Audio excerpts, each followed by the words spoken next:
জীবনের এক স্তরে এসে আমাদেরকে ঠিক একেকজনকে বিদায় দিতে হয়। না চাইলেও আমাদের পরিস্থিতি ঠিক বাধ্য করে। আর সময় আর পরিস্থিতির সাথে সেগুলো মেনে নিতেও শিখে যাই। অভ্যস্ত হয়ে যাই আমরা।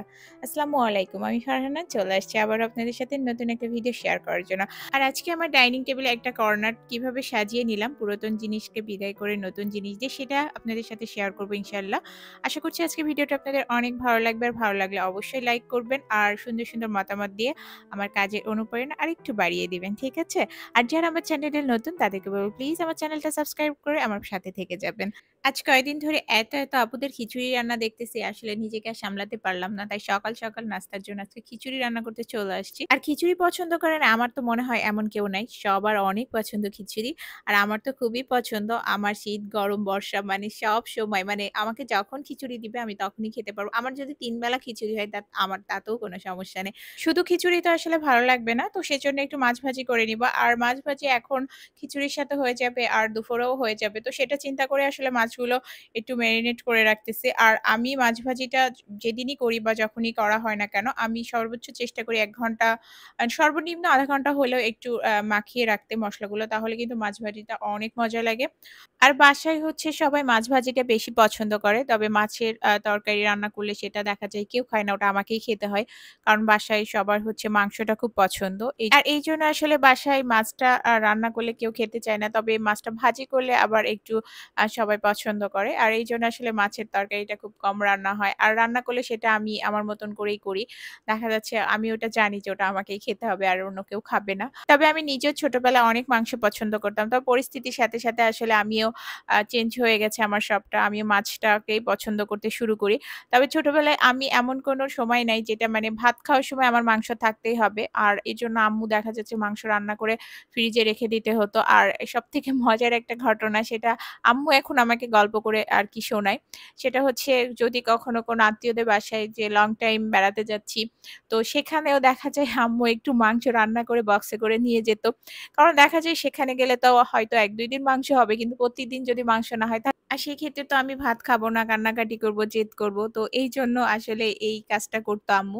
তবে এটা কিন্তু সবসময় সবার বাসায় যাওয়ার ক্ষেত্রে হতো না। খুব নিকট আত্মীয়দের বাসায় যখন বেড়াতে যাওয়া হতো বেশ কিছুদিনের জন্য, তখন আম্মু এই কাজটা একটু করতো। কারণ আমি প্রচন্ড জেদ করতাম, না হলে কান্না করতাম, ভাত খেতে চাইতাম না। আর এই সবকিছু এক নিমেষে শেষ হয়ে গেছে যখন জীবনে বাস্তবতাটা বুঝতে শিখলাম। আর সেটা হচ্ছে হোস্টেল জীবনে। যখন খুব ছোট এসএসসি পরীক্ষা দিয়ে বাবা-মার হাত ছেড়ে চলে আসলাম। দেন তখন থেকে আসলে এই বাস্তবতাটা আমার বোঝা শুরু।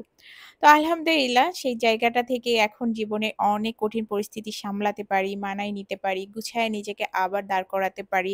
আর খাওয়া-দাওয়ার ব্যাপারে আসলে কি বলবো? এখন আলহামদুলিল্লাহ আমি সবকিছু খেতে পারি। মানে খেতে পারি না কি সেটাই এখন আমি মানে বললাম মানে আমি বুঝতে পারি না যে আসলে আমি কি খেতে পারি না। হালাল সবকিছুই আলহামদুলিল্লাহ খুব ভালো মতন খেতে পারি। এখন আর আমার কোনো কষ্ট হয় না। আর এই সবটা সম্ভব হয়েছে কিন্তু পরিস্থিতির জন্য। পরিস্থিতি মানুষকে সবকিছু শিখিয়ে দেয়, বুঝিয়ে দেয়। আর আজকে খিচুড়ি রান্না করার সময় ডাল চালের যে পানিটা, তো ওইটা রেখে দিয়েছিলাম অর্কিড গাছটায় দিব বলে। আর এখন যেহেতু ফুল আসার সময় হয়ে যাচ্ছে, তো গাছটা একটু বেশি যত্ন করতে হবে। আচ্ছা এই গাছগুলোর সুন্দর যত্নের পাশাপাশি যদি আমাদের ভালোবাসার মানুষগুলো তাদের ভালোবাসার মানুষটাকে যত্নে রাখতো, তাহলে কত সুন্দর হতো না জীবনটা বলেন? আর এটাও ঠিক যে পরিপূর্ণ সুখের জন্য অবশ্যই কষ্ট পেতে হবে। তবে সেই কষ্টগুলো যত্নের মাধ্যমেও কিন্তু দেয়া যায়। অযত্ন অবহেলা করে শুধু সম্পর্কগুলো নষ্ট হয়। তবে সেখানে কখনোই ভালো কিছু আশা করা যায় না। আর তাই আমি সবসময় বলি যে ভালোবাসার মানুষটাকে যত্নে রাখেন, ভালো রাখেন, একটু সময় দেন তাকে, একটু বোঝেন তাকে। দেখবেন আপনার জীবনটা অনেক সুন্দর হয়ে গেছে। শুধু আপনার জীবন না, আশেপাশের সবটা খুব সুন্দর হয়ে গেছে। হারিয়ে ফেলার আগে হারানোর কষ্টটা একবার হলে উপলব্ধি করবেন। তাহলে দেখবেন ভালোবাসার মানুষটা, আপন মানুষটাকে কখনো হারাতে চাইবেন না। কারো জীবন থেকে না চলে আসাটা খুব সহজ। কিন্তু কেউ যদি আপনার জীবন থেকে চলে যায়, সেটা মেনে নেয়ার ক্ষমতা কিন্তু আমাদের কারোরই থাকে না। তো এর মাঝে একটা পার্সেলও চলে আসছে। আর আমি পার্সেলটা একটু চেক করে নিবো। কারণ এটা একটু সেনসিটিভ জিনিস ছিল। তো পেজ ওনারও আমাকে বারবার বলেছে যে, "আপু এটা যেন আমি চেক করে নিই।" আসলে এটা অনেক সেনসিটিভ, ভেঙে যাওয়ার সম্ভাবনা থাকে। তবে ওনাদের প্যাকেজিংটা খুবই সুন্দর ছিল। তো যার কারণে আলহামদুলিল্লাহ আমি জিনিসটা খুব সুন্দর পাইছি আর অ্যাকুরেট এ পাইছি। আর এটা কিন্তু অনলাইনে প্রচুর ভাইরাল। তো এটা ঘর সাজানোর জন্য কিন্তু খুবই সুন্দর। তো নেক্সট টাইম এটা কোথায় রাখবো সেটাও ইনশাআল্লাহ আপনাদের সাথে শেয়ার করব পরবর্তী ভিডিওতে। তো এই যে আমার ডাইনিং রুমে বাসায় নতুন সদস্য বলতে পারেন। সেটা হচ্ছে সুরাকটা। তো এইটা আমি অনেকদিন ধরেই চেঞ্জ করব। কিন্তু একদমই হচ্ছিল না। মানে ঠিক মতন পাচ্ছিলাম না। আমার যে জায়গাটা আসলে এই জায়গা অনুযায়ী আসলে মিলাতে পারছিলাম না সেরকম সুন্দর সুরাকটা। তো আজকে ফাইনালি নিয়ে আসছি। আর এটা হচ্ছে পুরাতনটা। তো পুরাতনটাকে তো রীতিমতো নতুন কেউ আসলে জায়গা করে দেওয়ার জন্য বিদায় দিতেই হবে। আর সেজন্য এটাকেও সাইড করে ফেলেছি। তবে এটা কিন্তু অনেকদিন মাশাআল্লাহ অনেকদিন আমার বাসায় আমি এটা ইউজ করছি। খুবই ভালো ছিল, কোনো প্রবলেম হয় নাই। দেন এটা চেঞ্জ করার কারণ হচ্ছে আমার এটা এখন ছোট হয়ে গেছে। বাসায় গেস্ট আসলে দেখা যায় তাদের স্যান্ডেল রাখার জন্য খুবই প্রবলেম হয়ে যায়। আর তাছাড়া মেইন গেটটা খুললেই আসলে এই জায়গাটা ১ম এই চোখে পড়ে ডাইনিং রুমের। তো যার কারণে আসলে আমি চাচ্ছিলাম যে এই জায়গাটা একটু নতুন করে আসলে নতুনত্ব কিছু দেই। অনেকদিন ধরে আসলে একঘেয়েমি লাগতেছিল। মানে একই রকম দেখতেও। তো সেজন্য সব মিলেই আসলে পরিবর্তনটা করা। এখন সুরাকটাকে একটু সাজাই গুছায় নিতে হবে। আর পুরাতন সুরাক থেকে সবকিছু বের করে নিচ্ছি। আর এগুলো সব মুছে রাখতে হবে। তো আমার মেক্সিমাম স্যান্ডেলই আসলে নষ্ট হয়ে গেছে। এটা দেখে আমার খুবই খারাপ লাগছিল। কারণ এখানে আমার অনেক দামি বেশ কিছু স্যান্ডেল ছিল, জুতা ছিল। তো সেগুলো মেক্সিমামই আসলে নষ্ট হয়ে গেছে।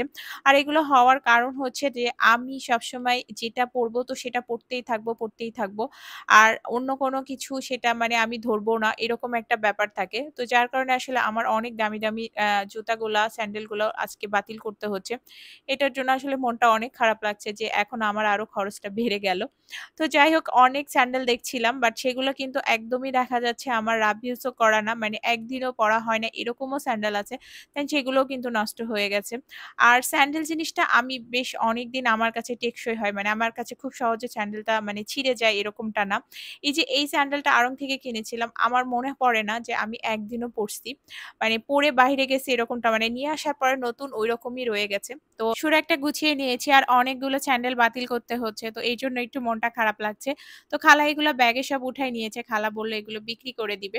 তো যাই হোক পুরাতনটাকে এখন বের করে দিতে হচ্ছে। আর আমার এই জিনিসটা অনেক খারাপ লাগে। আমার বাসায় কোনো পুরাতন জিনিস যদি আমি ফেলাই দিই বা দেখা যাচ্ছে সেটা বাতিল করে নতুন কিছু নিচ্ছি। তো কেন যেন ওই পুরাতন জিনিসটার প্রতি আমার খুব মায়া হয়। তো ওইটা ফেলতে ইচ্ছা হয় না বা ওইটা রাখতে ইচ্ছা হয় কিন্তু জায়গা পরিসীমা অনুযায়ী তো আসলে রাখা সম্ভব হয় না। তো ওইটাকে তো বাতিল করতেই হয়। তো সেক্ষেত্রে কেন জানি আমার খুব মায়া লাগে। তবে এটাও সত্যি আমরা যদি বিদায় জানানোর মতন ক্ষমতা রাখি, সাহস রাখি তবেই কিন্তু আমাদের জীবনে নতুন অধ্যায় শুরু করা সম্ভব।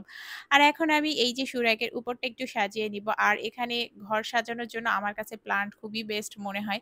আর্টিফিশিয়াল গাছের থেকে কিন্তু আমার কাছে সবসময় জীবন্ত এই প্লান্ট গুলো দিয়ে ঘর সাজাতে খুবই ভালো লাগে। আর মানি প্লান্ট, স্নেক প্লান্ট এগুলো দিলে তো আসলে ঘরের সৌন্দর্যটা অন্যরকম থাকে। আর ঘরের এনভায়রনমেন্টটাও কিন্তু অনেক ভালো থাকে। তো যার জন্য আসলে আমি সবসময় একটু চেষ্টা করি এই প্লান্ট গুলো ঘরে রাখা। মানি প্লান্ট আমার প্রচুর আছে।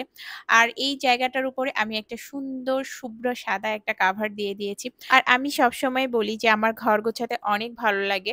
আর ঘরে যদি নতুনত্ব কিছু আসে তাহলে তো কথাই নেই। সেটাকে সুন্দর করে পরিপাটি করে সাজিয়ে গুছিয়ে আরো কতটা সুন্দর করা যায় সে চেষ্টা কিন্তু আমার সবসময় থাকে। আর ডাইনিং রুমটা হচ্ছে খুবই ইম্পোর্টেন্ট একটা রুম। যেটা সবসময় মেইন গেট থেকে ঢুকেই আসলে রুমটা পড়ে। তো যার কারণে আমার কাছে সবসময় মনে হয় ডাইনিং রুমটা একটু রুচিশীল এবং সুন্দর করে সাজিয়ে নেওয়াটা খুবই ইম্পোর্টেন্ট।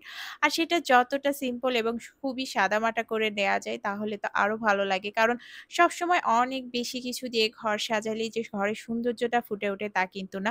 খুব সাধারণ কিছু দিয়েই কিন্তু আপনি খুব অসাধারণ করে তুলতে পারেন ঘরটাকে। তো এইজন্য আমি আমার প্রত্যেকটা ভিডিওতে চেষ্টা করি সাধারণ কিছু দিয়ে অসাধারণভাবে ঘরটাকে সুন্দর এবং পরিপাটি করে তোলার।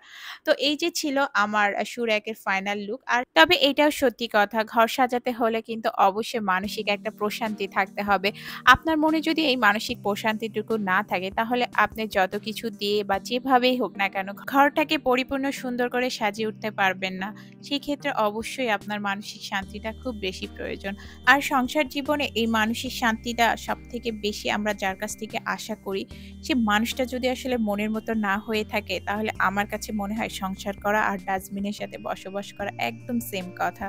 তো আজকে ভিডিওটা এখানেই শেষ করছি। সবাই খুব ভালো থাকবেন আর আমার জন্য দোয়া করবেন।